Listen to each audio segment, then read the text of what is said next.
Okay, we're recording. So we're doing the 100 greatest guitarists today. We'll do the first 50 in one part and then the second 50 in another one.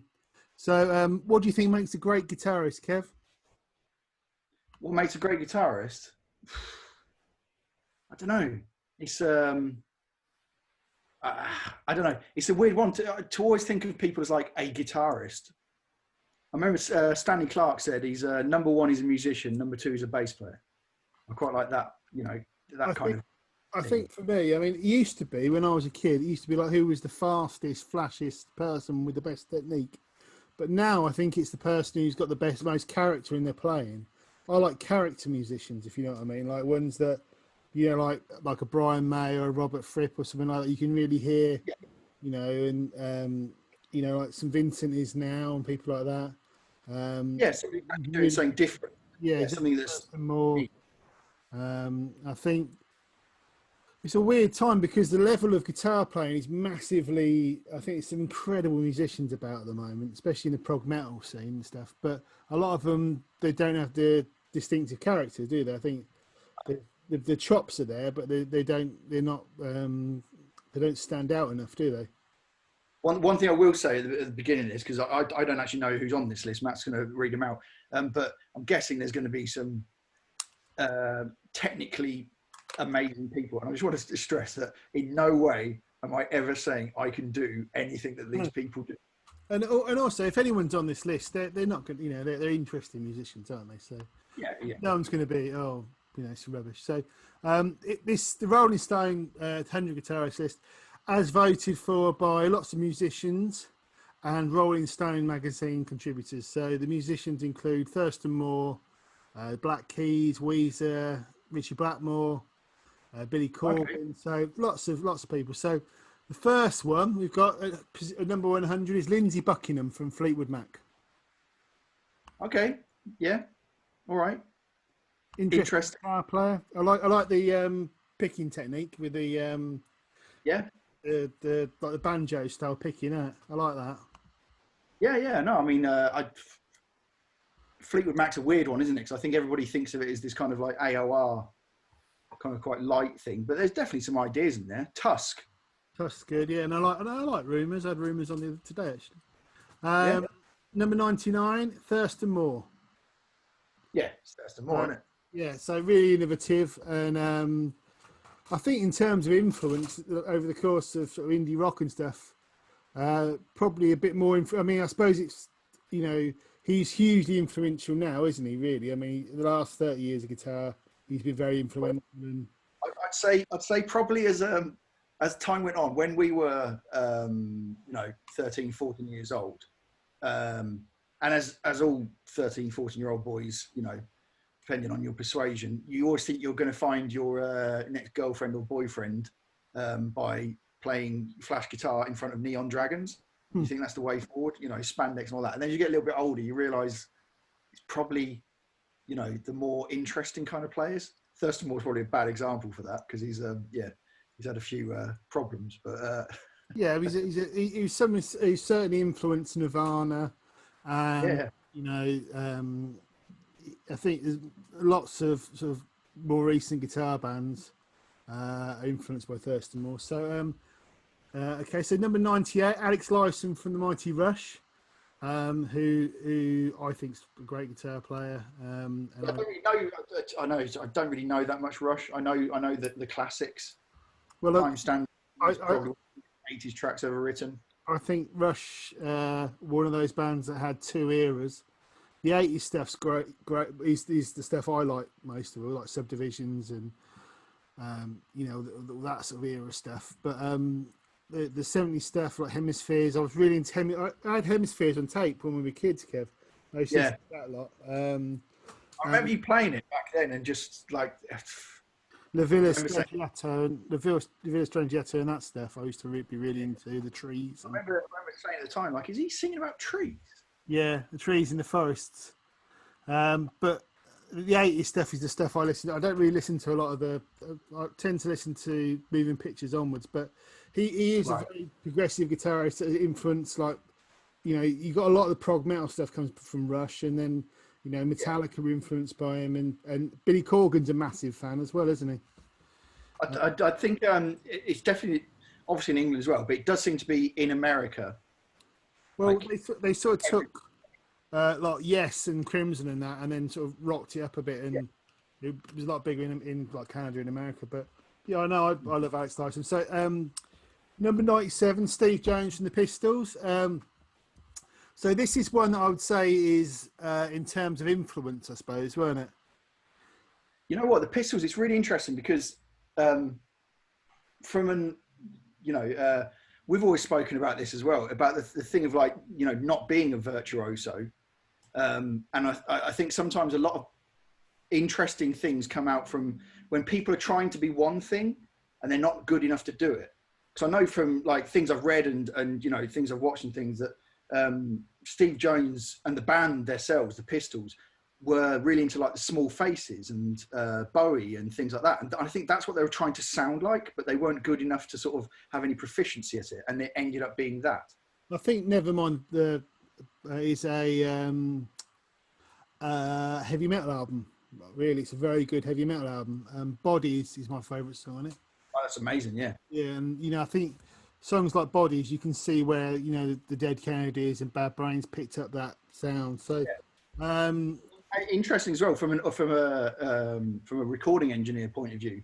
Nevermind the Buzzcocks is recorded and mixed really well. It's a really, really good sounding album.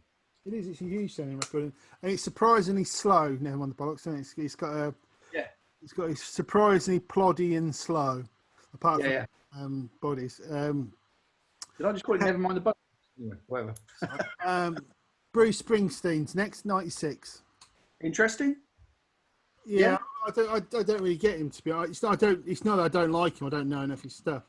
It's something I've never gone down the road of. So I mean, apart from, you know, the ones that those Bruce Phil Spector ones I quite like, but I just don't know enough of his stuff to be able to say anything on it, really.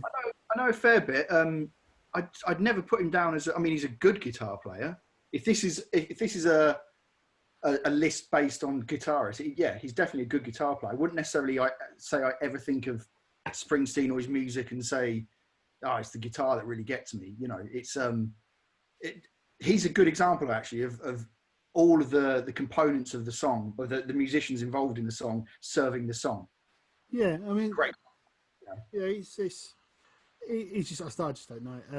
So 95 is Roger McGuinn from the Byrds, who I love. I love the Byrds. Yeah, it's great. Yeah, massively influential as well on a lot of people. REM. Yeah. Ride and bands like that. You know, there's loads of McGuinn's a phenomenal guitar player. So 94, Peter Buck. Peter Buck's brilliant. Yeah, those first few REM albums. If you haven't heard them, check them out. It's Murmur really especially. Murmur's really good. He's great. He's sort of like he's really good at like minimalist thing. You know, really simple lines but really effective. Johnny Marr and Alex Lifeson actually again. He's very good. Alex Lifeson's very good at doing those sort of parts. Yeah. So 93, we've got Paul Simon as a guitarist. Well, I suppose it was influential in terms of the folky picking thing. Yeah, maybe, yeah. Once again, it's not someone whose work I know a great deal about. I've never considered his guitar playing. Yeah, it's not the first thing you think of with Paul Simon, but I'm sure there's some amazing stuff in there that we need to learn about. 92, Dimebag Daryl. So I'd say that guitar sound with the gate on and the drop D and the walk guitar sound, I think was massively influential in the early 90s on metal. And I'm going to say it, it's an awful guitar sound. It is, but it was instantly recognisable as him. It was very unusual at the time, wasn't it? Yeah. You know, I loved Pantera. I mean, unfortunately that Fernand Simon has turned into a massive idiot. But to be honest, I can't stand the bloke. But Pantera, we saw Pantera a few times, didn't we, Kev? Yeah. They were amazing live, weren't they? We saw them at Donington one year. I don't know whether it was a download festival or what it was, but it was quite interesting that because you know we were sort of fans of Pantera from the Vulgar Display of Power and all that kind of stuff. I can't remember what era that was that they were playing. It was really interesting because at a big festival, it didn't the kind of power didn't travel. I remember us being quite far back. I remember us even saying at the time, I can imagine in a club this would be really amazing, but it just didn't seem to have that same sort of force. Were you there when we saw them support Megadeth? I wasn't there, no. Well, I saw them support Megadeth, and they absolutely annihilated Megadeth. Really? Yeah, they were really, really powerful stuff.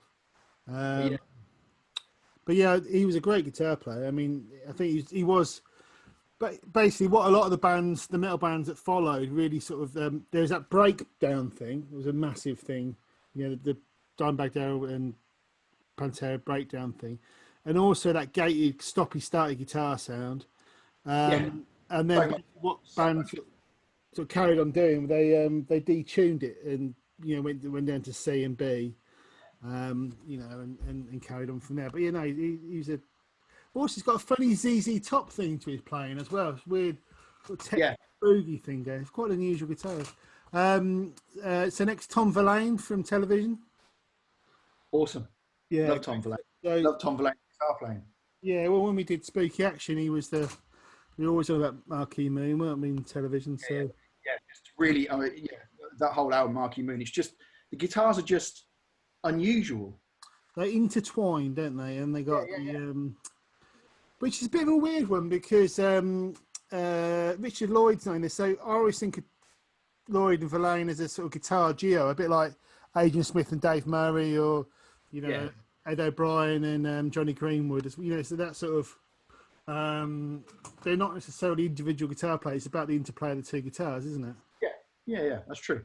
Okay, so we're on to 89. Bonnie Raitt, I don't know a great deal about Bonnie Raitt, to be honest. My dad was a Bonnie Raitt fan. I had quite a few albums of hers, and I've dipped in and out. And she's a great guitarist, a really good songwriter as well, but a really good guitarist. Sorry, not really. I'm trying to remember now. No, there's none. All I remember that there was a John Lee Hooker album called The Healer that she played on, and I just remember hearing that a lot when I was a kid. Yeah, I just don't know. Carl Perkins next, 88. Very influential on George Harrison and people like that, weren't he, in the Sun Sessions and all that. 87, James Hetfield, probably the greatest metal rhythm guitarist of all time. I think James Hetfield's right hand pretty much defined thrash. It's just that he's just all those downshift. All that bit is just fantastic, isn't it? Just I think he's people always see him as like the singer. It's like Chris Cornell. People always saw Chris Cornell as the singer in Soundgarden. Chris Cornell's an amazing guitarist. James Hetfield is, I would say, is a much better guitarist from what I've seen, than Kirk Hammett. Well, I mean, I think one of the things I'd say about guitarists with a lot of character, and they do one thing very specifically very well. So Hetfield's not a virtuoso, but he invented and refined thrash metal guitar to the point, when he got to Justice for All, where he couldn't really take it that much further in terms of straight thrash. I mean, I'm not a massive fan. I prefer the first three. I do like Justice, but you couldn't, I think if that came out, it'd be considered prog metal now, wouldn't it? So, it's quite. And then it's all over the place arrangement-wise. So, we like James Hetfield. And I think, very important guitar player. Joe Maskis next. Yeah, I love Joe Maskis. Great, amazing. Yeah. I don't know how he got away with it really, because he's basically like a fairly traditional guitar hero. In in the Hendrix style of things, and yet he kind of like came around in that hardcore scene. So he was playing with all these bands doing like 2-minute kind of like full on pop songs, and then he's there doing like guitar solos. Yeah, and he writes good songs as well, really good songs. So this is surprising to me. The next one, so he's 85. I would have thought he'd be a bit higher. Andy Summers from The Police, who amazing. Yeah, I love Andy Summers. I was talking to. I think he's one of those people. A lot of musicians we like tend to be fans of Andy Summers, don't they? Because he's there's something about his playing that's really, really cool. There isn't anybody else that plays like him. I mean, you know, the Police really were, as three musicians go. I mean, whatever you think of Sting as you know, nowadays or whatever his music, but at the time, I mean, they were amazing. The way it all fitted together. And Andy Summers, his chord choices, his note choices were very much, very jazzy, but not over like fussy. But he's one of those people who he voices chords so that a bit like Bill Evans plays piano. He's sort of got that thing where he'll split the chord tones over quite wide intervals and then pick them and arpeggiate. He uses a lot of inversions. My favourite, what's that one? A Loch Ness, the one Synchronicity 2 is my favourite song because there's that chord sequence in it. Did he do an album with Fripp? He did 2 albums, Robert Fripp. 2 albums with him. They're really good, actually. I mean, this kind of they recorded between Discipline and Beat, or Beat and you know, they're sort of around that 8, I can't remember which 2 hours before, but yeah, no, they're really good, really interesting records. I've got those. I'd say as well, his guitar sound, you know, if you try and emulate, so it's a really thin, telly, you know, really thin sound, and he's got nowhere to hide. It's a weird one though, because you try and get his guitar sound, and you think it's basically just whack a bit of chorus on, but I think it's actually a flanger from Electric Mistress. It's got that. It's not actually a chorus. I think it's Electric Mistress flanger, because I've got a Marr pedal that's a clone of Electric Mistress, and it nails that sound, whereas a normal chorus doesn't really, you know, get the every breath you take sound. So I think that's right. Someone can comment and tell me I'm wrong, most likely. 84, Joe Perry from Aerosmith. Yeah, Aerosmith, they were always around. I can't say I've ever really sort of got into... We caught them at a bad time, I think, because when were you at Donington that year when they played? Yeah. Yeah. And all I remember is we were there in the afternoon, Sepultura, Pantera, Biohazard. It was a really cracking day, wasn't it? Yeah. Did Slayer play that day? Was that What's Slayer? that? Was Slayer on? I don't think Slayer played that year. But then Extreme came on, and they were awful. But they probably particularly, you know, I was just because I was a closed-minded metal kid, I didn't, you know. And then Aerosmith came. I just remember being cold and wanting to go home. That's my overriding memories of Aerosmith. But I mean, they're another band they're legendary American rock and roll band. So, you know, I'm sure they've done some amazing stuff. I just haven't really heard a lot of it. So, Eddie, I think again as well. I mean, we've listened to a lot of the derivative stuff from that. So when for me anyway, when I listen to a lot of Aerosmith, it's like unfortunately, I've listened to it the wrong way round. So I've heard a lot of bands that have ripped Aerosmith off, and I'm kind of like desensitized to it a little bit. Yeah, it's another one I'd like to dig more into their catalogue. I bet there's some brilliant stuff in there. Eddie Hazel from Funkadelic. Maggot Brain. Hey, love Maggot Brain. I did a cover. Do you remember I did that cover of that once? Yeah. Went on for ages, just that solo bit. It's just so good. It's so good. His guitar sound, his phrasing, his awesome. You know. Oh, yeah. If anybody out there, if you haven't heard Maggot Brain, go just check it out. It's amazing. Now this is a bit it's surprising to see him so high up. Nels Cline from Wilco, who I love. Nels Cline is just so good, and not just he's got the chops. He's got the chops. Yeah, you know, he has got the chops. Really play. But he's the sounds he gets, his approach to the instrument. You know, to me, he's in it for the end result. You know, he's not worried about how you do this or whatever. You know, I remember seeing one of these rig rundown things or something, and it was like he's got all these pedals and stuff, and he was like, yeah, I just, you know, as we do as well. He's not worried about like effects loops or anything like that. He's just, you know, guitar in, out the other end, straight in, job done. You know, and he just wants to make interesting sounds. I was really into the Sky Blue Sky album for a long time. I was obsessed with Impossible Germany. I got to see them play Impossible Germany live, and I didn't realise as well how good. What's the main guy? Jeff Tweedy. Jeff Tweedy. It is like, you know, Hotel California. Yeah. And a lot of that is Jeff Tweedy as well. They're really good. And I mean, it's quite a sort of poppy song, and it goes into this like 3 or 4 minute guitar break in the middle of it, doesn't it? Brilliant. So there's a sort of there's a little Thin Lizzy section at the end, isn't there? The harmony bits. Diddle it, diddle it, diddle it. Brilliant. No, I really like Nelson Klein. He's a great guitarist. So 81, Lou Reed. I would say it's another one that's very much about their influence rather than them being, amazing guitar players. I was saying the other day, I don't think Lou Reed is what you...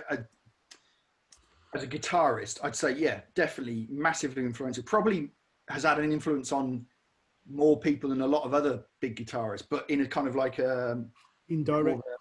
indirect way. Apparently, though, he's a massive gear nerd.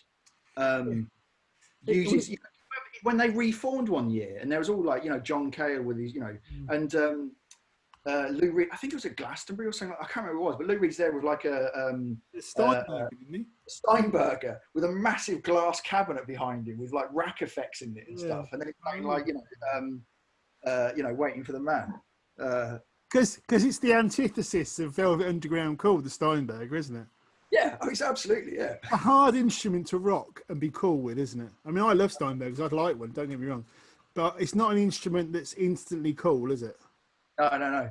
But he's a massive gearhead, really into his guitars. Interestingly, for the Steinberger guitar, I'd say if you can pull it off, so Lou Reed, Reeves Gabriels, David Holdsworth, David Bowie, Dave Gilmour, Eddie Van Halen have all played that shape Steinberger guitar. For everybody out there in the world, this is part of Matt trying to convince himself and us that he needs one.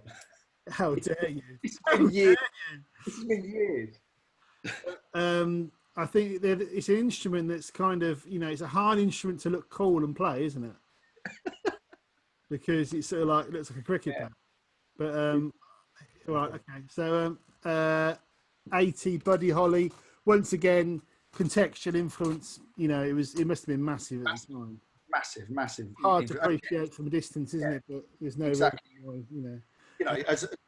also as well, like I know Buddy Holly from a recording point of view, the thing with like overdubs, and all that kind of stuff, and like layering things. And I know Les Paul was doing all that kind of stuff as well. But again, Buddy Holly was one of the first guys to bring that. And again, the knock-on influence to the Beatles and Stones and all these people, massive. So next is Mike Campbell from Tom Petty's band. Another one, jangly Rickenbacker. So it's interesting. It's a Rolling Stone magazine one because this is the sort of thing they write about, isn't it? Mike Campbell, REM magazine. So if it was like a Guitar World, you'd have Steve Vai, Joe Satriani, Adrian Smith, and Dave Murray. And there's a lot of the big metal names that we haven't seen yet, have we? No. Well, it's interesting as well because I know, from the conversations we have and with other musicians, for example, I know a lot of sort of like, real, guitar heads are like, oh yeah, I'm really into, I don't know, Joe Satriani. They'll name that kind of name. Or they're really into Hendrix, he's a hero of mine. But a lot of time people will say, they won't say, oh, I love, I'm a massive fan of Thurston Moore. They'll say, I'm into Sonic Youth. Yeah, I think, as I've got older, I'm not necessarily interested in individual players. I'm interested in ensemble playing. I'm interested in what they do with it. What they do with it. Whereas I used to be about an individual solo, but now I'd be like the collective improvisation of like the Miles Davis Quartet or the Wayne Shorter era stuff is more impressive to me because you can hear the musicians playing off each other, and it's just ESP era stuff or things like that. So we've got John Fahey next. Who is kind of the minimalist acoustic dude, but also played lots of weird tunings. A friend of mine got me into him 20 odd years ago, and I went to HMV, and I went through a stage being quite into it because it's kind of bizarre, folky, classical stuff. About 2005. I've listened to it for a while. What's that? I don't really know him. I'll have to check it out. It's the Devil something. I can't remember what the album's called. So I used to listen to it quite a bit, but I haven't listened to him for a while. So we've got next. We've got Willie Nelson.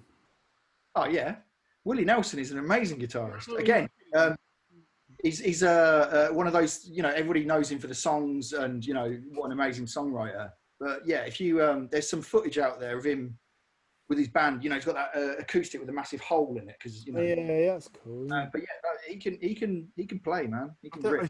Once again, I don't really know stuff. Robbie Krieger from the Doors. I don't really get the Doors, to be honest.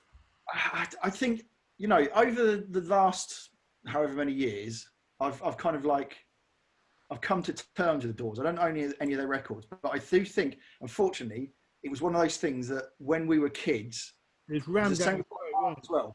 Yeah, that Doors film was out, wasn't it, in the 90s? Yeah. It was the Doors, great. Yeah. It was less about the band itself. It was more about the people that were into it.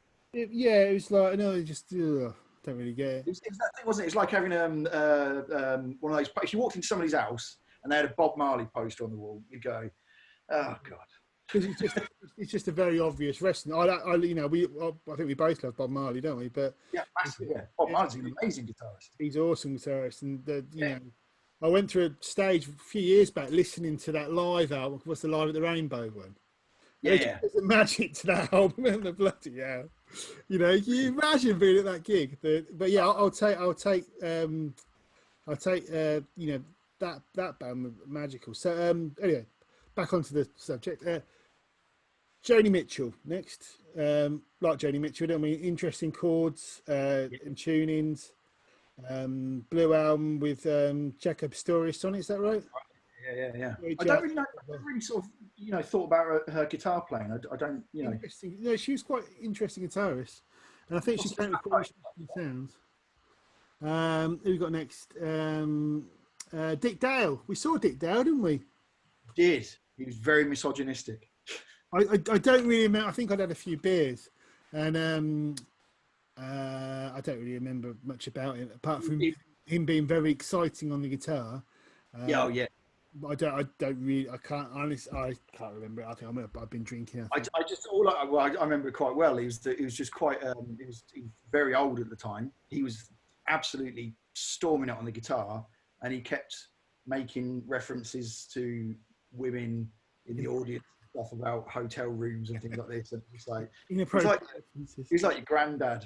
Yeah, but he was really good on the guitar. It's just man, because a lot of time people you really like their music, it's like they're not very nice, are they? But yeah, it's a very difficult one because, you know, it's been a constant thing really recently that separating the art from the artist is a very difficult thing. And yeah, actually, that gig, because that was at the place called the Spitz in London, which is unfortunately no longer here. The great band at the Spitz was Terry Edwards and the Scapegoats. I remember Terry, yeah.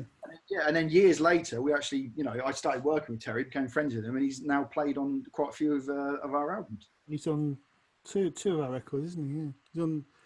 He's on all of them apart from Euphoric, isn't he? So 73, Kurt Cobain. Once again, all about the context, because he took Melvins, Celtic Frost, Pixies, and Husker Du, and all that sort of, you know, stuff, and then recontextualized it in a pop context by, you know, it was very much, there was a lot of bands doing quite similar material, but he was a really good songwriter, really great at, you know, dynamics, and, you know, I mean, much as I love the Pixies, you know, Frank Black was never going to be on every 14-year-old girl's poster, was he? Not really, no. And but whereas Kurt Cobain, he had the look, he had everything. You got the cardigan. But you know, some of those songs, like Lithium, for example, there's a great chord progression. There's a lot of stuff on Bleach as well that's really, really, really Celtic Frost. It's really sort of Celtic, that kind of riffing in it, you know what I mean? Yeah. I'm really divided on where to say Celtic Frost or Celtic Frost now, because I can't remember what Tom says. And I don't know. I should imagine Tom says what our Lord and Saviour Tom G. Warrior recommends, because obviously I can't believe obviously he must be top 5, I would imagine. Not seen him yet, but he's got to be in the top 5. I can freaking more. Next, John Frashanti. Yes. Good guitar player. I mean, I'm no Chili's fan, I'm not going to lie. I don't get it. His solo albums are really good. He's really good, and he's great in the Mars Volta, and he's a great guitar player. And just because I don't get the Chili's, I'm not going to, say anything negative about them, but I just don't get it. But yeah, he's a great guitar player, and he uses some really interesting sounds. And I never want to hear Under the Bridge ever again, but it doesn't mean it's not a good song. And he used a lot of interesting sounds, and he was quite early in the game using lots of pedals as well, wasn't he? Yeah, lots of interesting sounds actually. Yeah, you're right. Yeah. So 71 is Robert Johnson.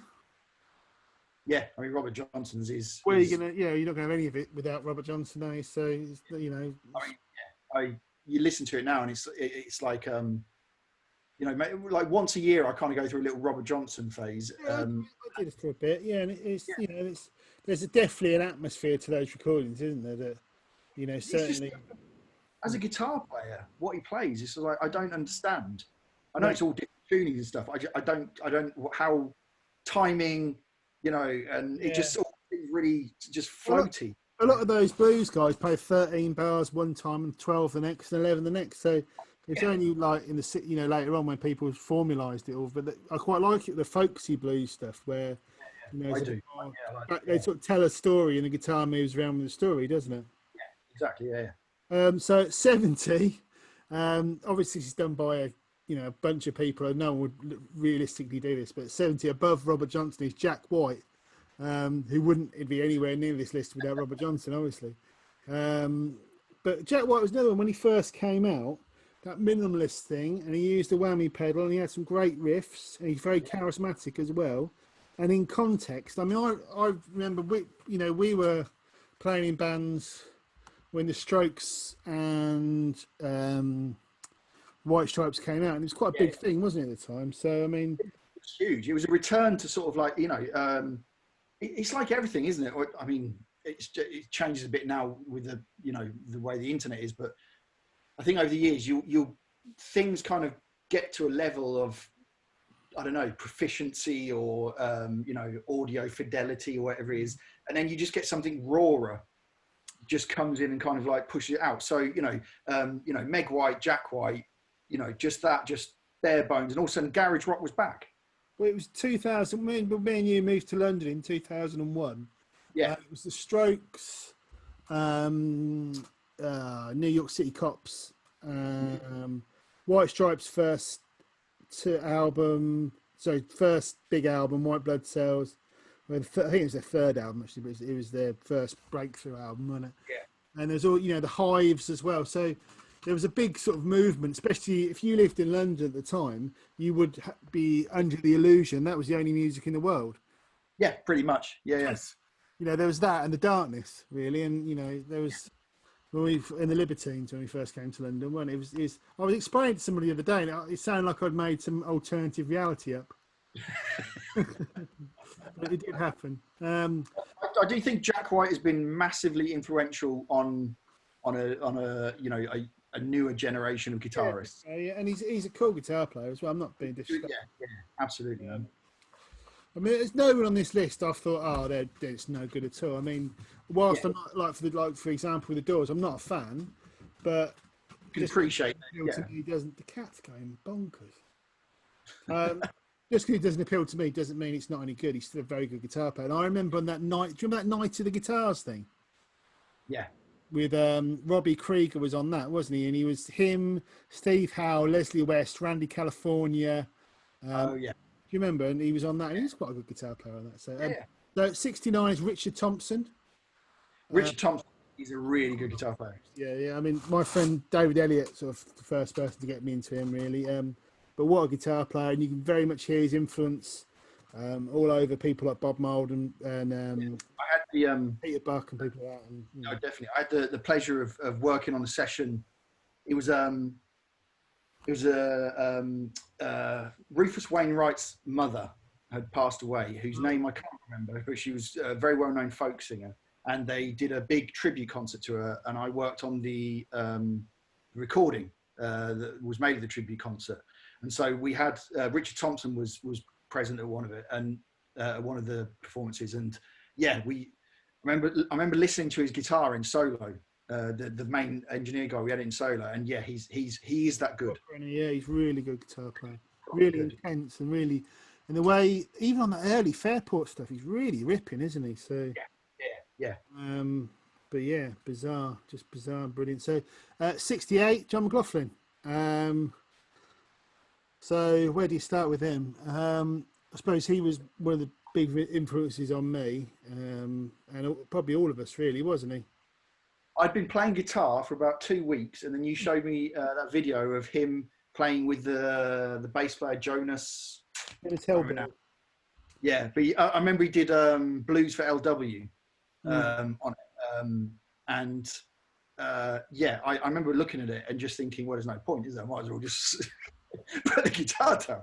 So because it's I mean, we all.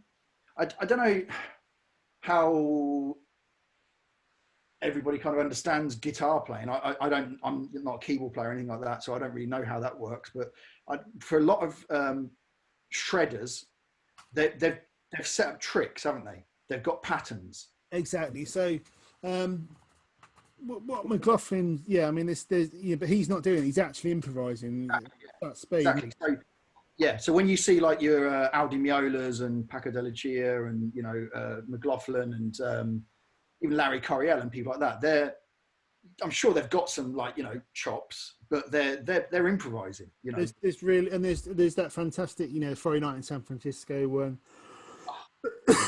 where they're playing off each other with Paco and Al Di Meola, and if he'd just done the Mahavishnu stuff, that would have been enough. But he went on to do Music Spoken Here has got some really good stuff on it. The Miles Davis stuff, obviously, tribute to Jack Johnson. I mean, the core of it is those Mahavishnu albums from Birds of Fire, In a Mountain Flame, Apocalypse, Visions of the Emerald Beyond.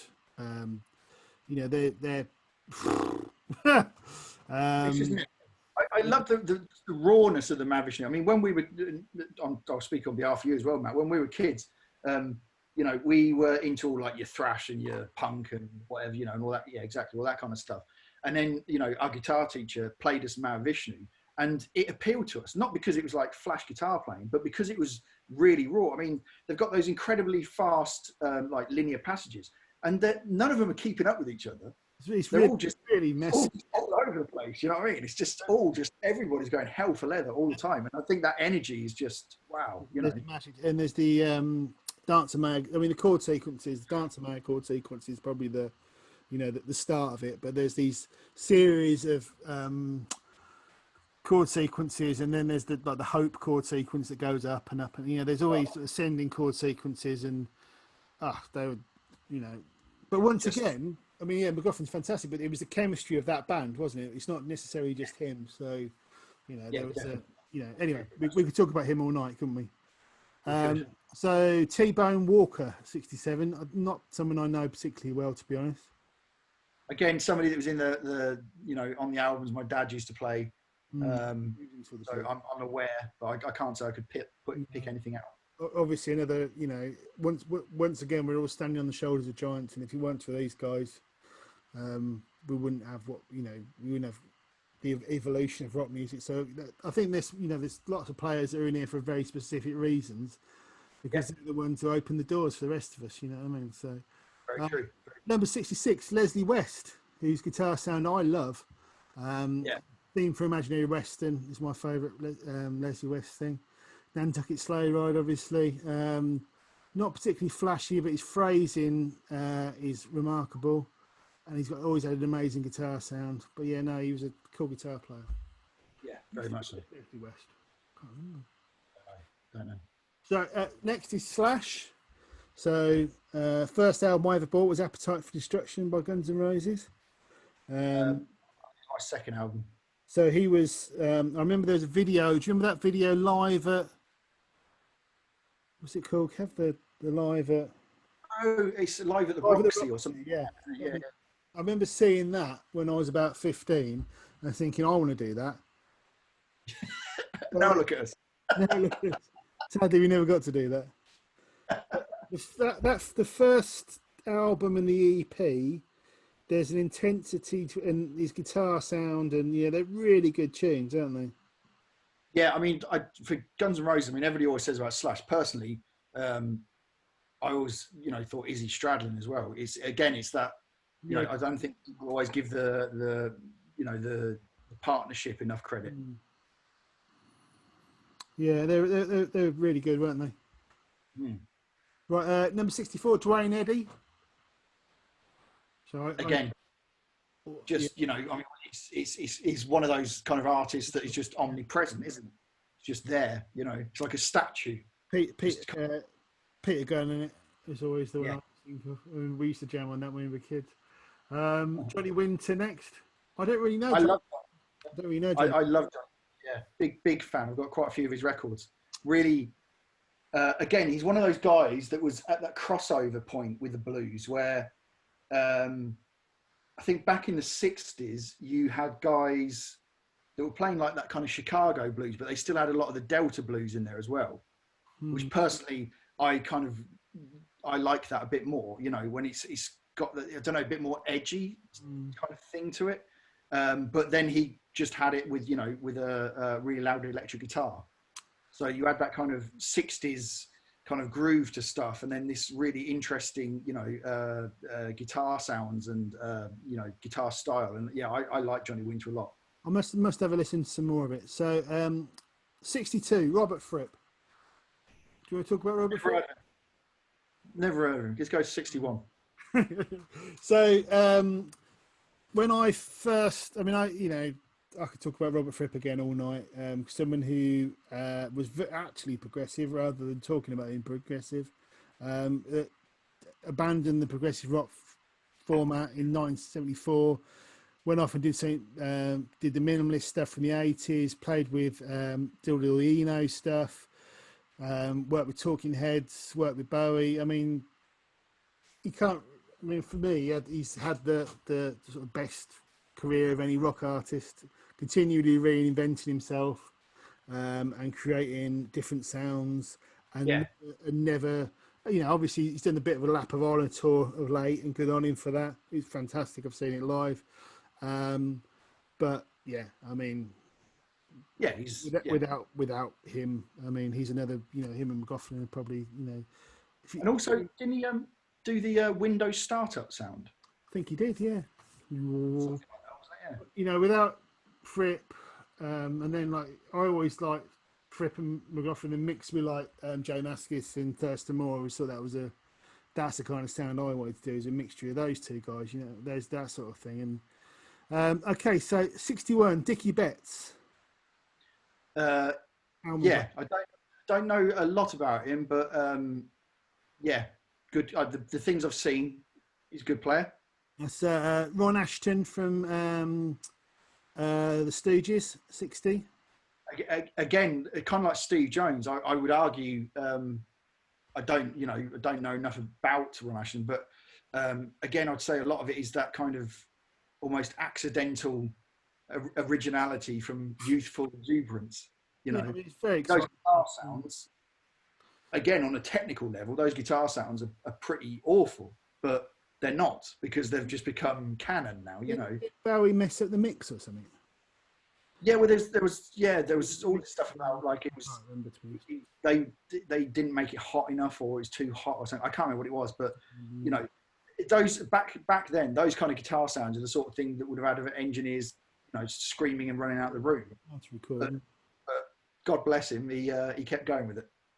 So next we've got Robbie Robertson from the band. I love the band. You like the band a lot. I mean, I didn't know the band. I once again, I think the band's more about ensemble playing rather than.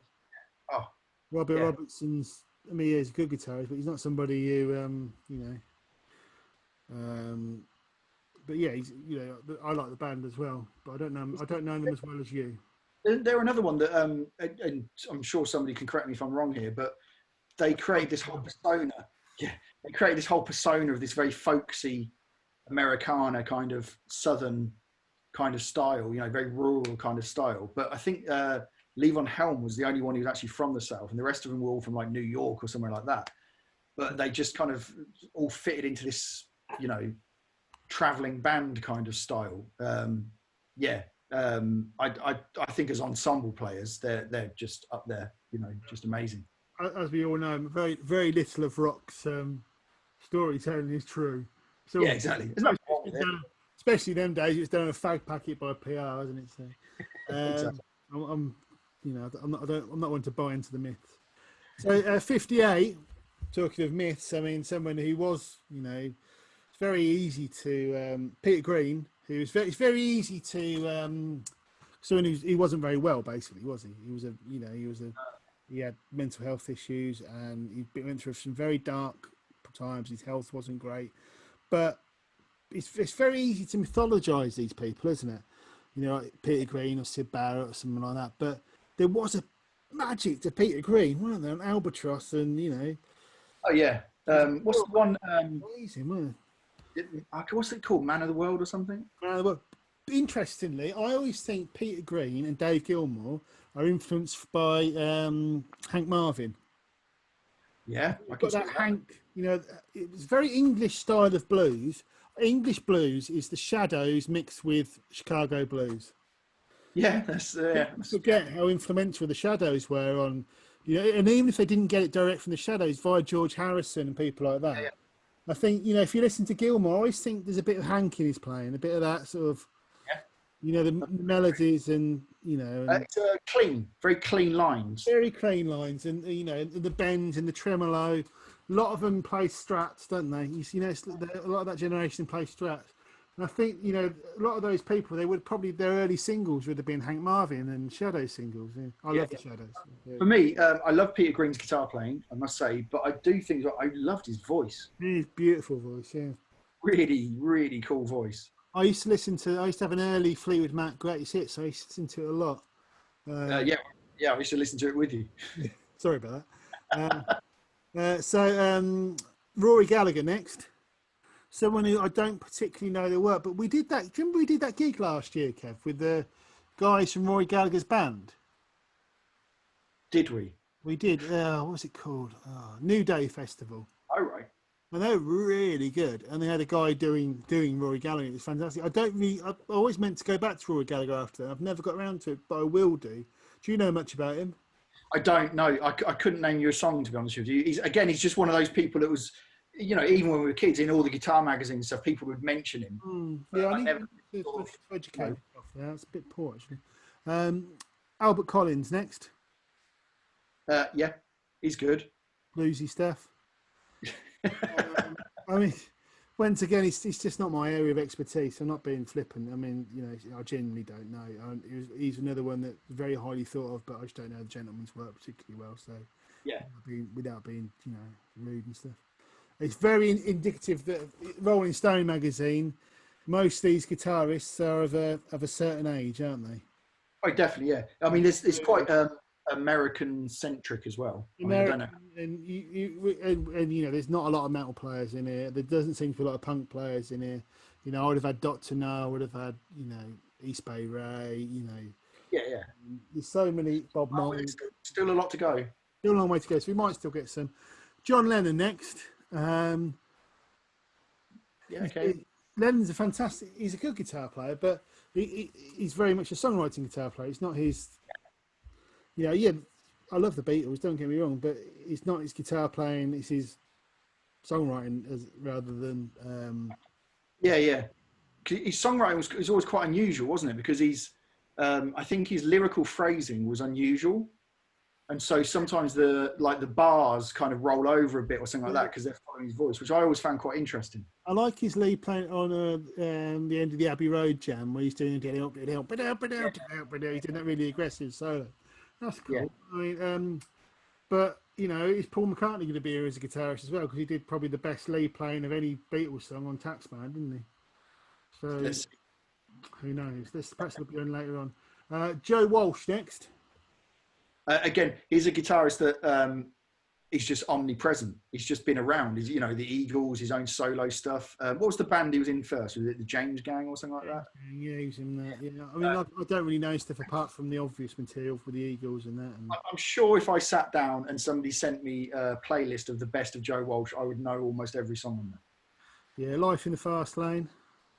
Yeah, exactly. Yeah, I saw something the other day with him at some award ceremony or something, and he was backing up like for the Beatles stuff. It was some sort of like tribute to the Beatles, and yeah, his playing was spot on, absolutely, and his voice was great as well. Yeah, I just don't know his stuff. Otis Rush next. I think Otis Rush was another one who influenced John Mayall, Zeppelin, that kind of. He was another one who's contextually massively influential. But I don't really know Otis Rush's stuff particularly. It's just not really my sort of thing. I just don't really know it. Okay, now this is weird. The next, do you know much about Otis Rush, Kev? Again, another one that was kind of appeared on some records in my childhood, but not so. Particularly. The next one's a bit weird. He's way above Roger McGuinn. Clarence White, who was the guitarist on the Sweetheart of the Rodeo, the late period Bird stuff. And he's above Roger McGuinn. Huh. Yeah, which is a bit odd. But he's, you could see he was quite influential on that wave of, the Birds came to the, you've got the Eagles coming off that. And then eventually got the sort of alt country movement as well. So, yeah, he's a great guitar player. I do like the Sweetheart of the Rodeo. I find it a little bit syrupy for me, to be honest. But he's a good. I mean, I got it on CD somewhere upstairs. It's really near actually, because I didn't realise this. Worked extensively. This is Wikipedia, so it must be true. Worked extensively as a session musician, appearing on recordings by the Everly Brothers, Joe Cocker, Ricky Nelson, Pat Boone, the Monkees, Randy Newman, Gene Clark, Linda Ronstadt, Alla Guthrie, and Jackson Browne, among others. And together with frequent collaborator Gene Parsons, he invented the B-bender. Oh yeah, that was it. Yeah, the Graham Parsons solo records. Yeah, to be honest, I'm not massive on Graham Parsons either. I mean, I can see how influential and important it was, but I don't really get it. So this is going to be the last one of part one, Kev. Yeah. So this is Johnny Marr. Johnny Marr's amazing. I love Johnny Marr. Yeah.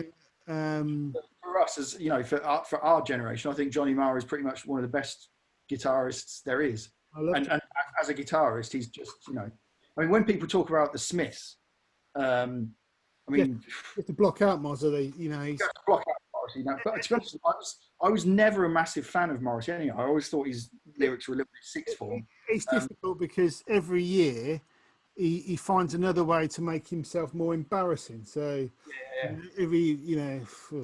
but it's a shame because at their best, the Smiths are one of the greatest bands of all time. This Charming Man, Hatful, How Soon Is Now. I mean, the whole of the Queen Is Dead album, the guitar playing on that was massively influential on me. Those dyads and triads and the top, the top of the neck and the quite influenced by African music and Peter Buck, but also had it's quite similar to Peter Buck, coming back from the Byrds. There was very used unusual chord shapes. He used multi-layered guitar parts. I think you wouldn't have had Radiohead without him for sure. That's true. James, the way the guitars were intertwined on Radiohead records, and he was really innovative, and he's very. Well, people always use the term sort of jangle, don't they? But I think it was more like Because if you listen to he's so precise. Yeah, he's a great guitarist. Very that compressed lead sound, and also every time I have to say, every time I've seen him interviewing anything, he seems like an incredibly cool dude. Really looks like the real deal. You know what I mean? All right, I'm Johnny Marr, and I love that he keeps just joining bands. He joined Modest Mouse, didn't he? He did join Modest Mouse for quite a while. Yeah, he's another one where he didn't just settle on, because he could have just basically knocked out Smithsy stuff the rest of his life, and he didn't. He's tried lots of different things with electronic, and he's doing his solo stuff. I mean, if you go and see his solo stuff, he's reclaimed a lot of that Smiths material, and I'd love to. Somebody had to. What's that? Somebody had to. Somebody had to, yeah. Because those guitar parts are just fantastic, and there's a real magic to it. Okay, so end of part one. There you go. Can I just explain something as well? When I with Clarence White, when I said about the B bender, and I was doing this. If you don't know what a B bender is, it's a thing built into a guitar that is on the strap lock. So when you do that, it bends the note like a pedal steel. So I just wanted to explain that. Otherwise, people thought I was maybe having a fit or something, or. Right. Okay. So we're going to stop the recording now. Bye.